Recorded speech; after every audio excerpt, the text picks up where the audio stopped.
Lorsque nous allons dans les villages pour créer un taux le cœur, nous rassemblons la jeunesse, les femmes qui viennent par eux-mêmes se former à quelque chose qu'ils peuvent reproduire en toute autonomie. C'est un mouvement populaire. Ce n'est pas un programme qui a convaincu d'office tout le monde. Heureusement, grâce au réseau écologiste de toutes les associations du Sénégal qui se sont impliquées, nous avons pu comme ça créer la belle contagion de l'idée que nous pouvions résoudre en 10 jours dans un village la situation non seulement de la nourriture, de l'insécurité alimentaire, mais également des solutions qui réactivent le savoir médicinal des villages eux-mêmes.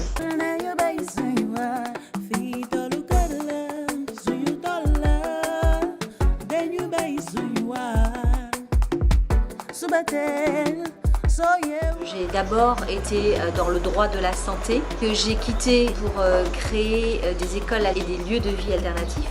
Ça, c'était en France, une première association, Lex Naturalis, à l'intérieur de laquelle j'ai formé et initié et introduit énormément de personnes, que ce soit dans le milieu de l'art, dans 7 domaines différents au moins, ou dans le milieu du jardin, à l'intérieur d'un même centre de vie, pour que les gens apprennent, réapprennent, se connectent, se reconnectent.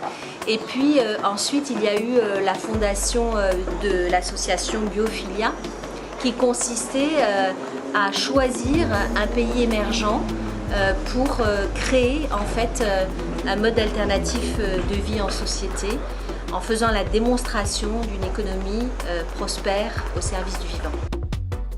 En me retrouvant au Sénégal, en ayant la chance et l'opportunité d'être directrice des éco-villages, j'ai pu en fait capitaliser tout ce réseau de plus de 20 ans, national et international, et le capitaliser au service du vivant en démontrant ce qu'est la démarche holistique. Ce n'est pas qu'un savoir technique en 10 jours où on crée de l'autonomie.